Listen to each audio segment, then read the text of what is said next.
El artículo 27 del Código Penal colombiano se refiere a la tentativa de la siguiente manera.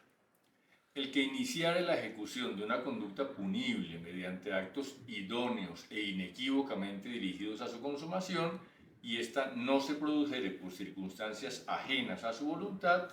incurrirá en pena no menor de la mitad del mínimo ni mayor de las 3/4 partes del máximo de la señalada para la conducta punible consumada.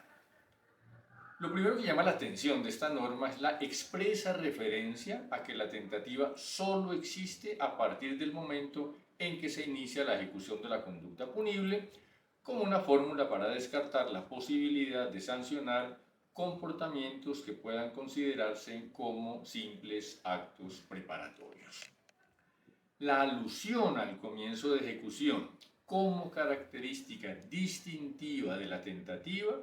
viene del Código Penal napoleónico que rigió en Francia desde 1810, cuyo artículo segundo decía que era punible todo intento de cometer un delito que se hubiera manifestado a través de actos externos, seguidos del comienzo de ejecución, siempre que ésta no se hubiera producido por circunstancias independientes de la voluntad del autor. Esta distinción entre unos actos ejecutivos que serían punibles y otros que como simple preparación del crimen debían permanecer impunes es probablemente el primer antecedente de lo que luego llegaría a ser conocido como el iter criminis.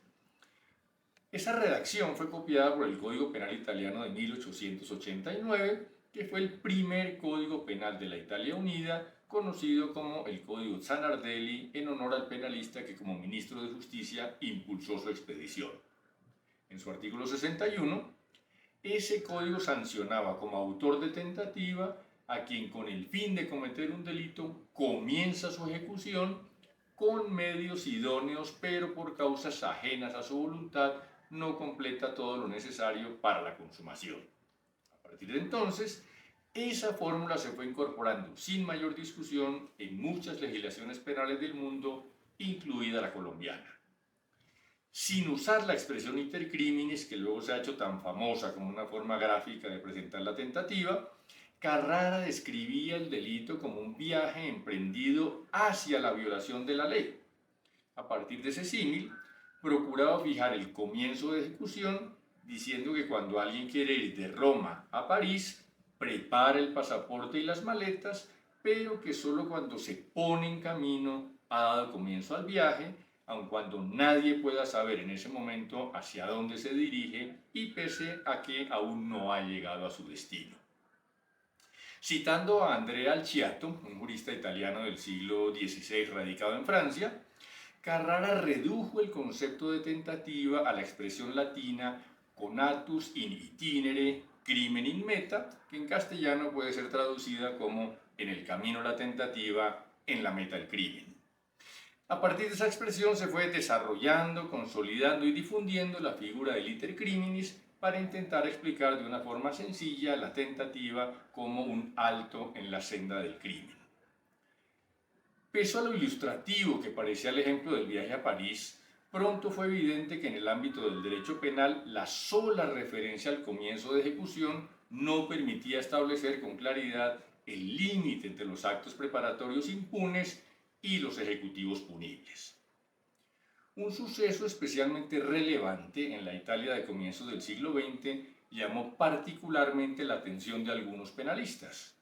En noviembre de 1925, el diputado Tito Zaniboni, con el propósito de dar muerte a Benito Mussolini, emplazó un rifle en la habitación de un hotel al frente del Palacio Chiagi, sede del gobierno italiano, apuntando al balcón donde el dictador solía pronunciar sus discursos. Al descubrir el plan, la policía lo arrestó cuando ingresaba al hotel, siendo juzgado y condenado por intentar matar al jefe de Estado. Desde el punto de vista dogmático, la pregunta era si el emplazamiento del arma de fuego o incluso el posterior ingreso al hotel podían ser considerados como el comienzo de ejecución de un delito de homicidio o si por el contrario esos comportamientos no pasaban de ser simples actos preparatorios impunes. En un intento por reducir la vaguedad de la fórmula comienzo de ejecución utilizada por el Código francés napoleónico para señalar el comienzo de la tentativa, un sector de la doctrina italiana del que hacía parte Carrara propuso utilizar en su lugar la expresión univocidad de la conducta, que a su juicio indicaría la única y exclusiva dirección de la conducta hacia el delito, permitiendo una fácil distinción entre los actos preparatorios impunes y la tentativa punible. El debate condujo a que en 1930, aprovechando la expedición de un nuevo código penal, el ministro de Justicia Alfredo Rocco, con la ayuda del profesor Vincenzo Mancini, introdujera una modificación a la definición de la tentativa consistente en reemplazar la genérica referencia al comienzo de ejecución por la más precisa exigencia de que la conducta debía consistir en actos idóneos dirigidos de modo inequívoco a cometer un delito. El propósito de esta modificación fue el de precisar el aspecto objetivo de la tentativa y no el de definir, ajustar o cualificar su faceta subjetiva. Es decir, la inequivocidad de la conducta no surgió como una característica predicable de la intencionalidad propia de la tentativa, sino como una forma de fijar su límite objetivo, marcando la diferencia con los denominados actos preparatorios. Cuando en Colombia se discutía el texto de lo que luego sería el Código Penal de 1980, Alfonso Reyes, formado en las escuelas italianas, propuso que en lugar de conservar la alusión que el entonces vigente Código Penal de 1936 hacía al principio de ejecución, se dijera que solo serían punibles como tentativa los actos directamente orientados a la consumación de un delito. Los integrantes de la comisión a cargo de la reforma consideraron que esa redacción no mostraba con claridad la diferencia entre actos preparatorios y ejecutivos, razón por la cual adoptaron la propuesta alternativa que había presentado el propio Alfonso Reyes en el sentido de sustituir la expresión actos directamente orientados a la consumación del delito por la de actos idóneos e inequívocamente orientados a la consumación del delito, texto que no solo se incorporó al Código Penal de 1980, sino que después fue trasladado sin mayor debate al de 2000. De esa manera, mientras en la legislación italiana se decidió sustituir por imprecisa la fórmula del comienzo de ejecución por la de actos idóneos dirigidos de modo inequívoco a la comisión del delito, lo que en Colombia hicimos a partir de 1980 fue conservar de manera redundante las dos fórmulas. La primera,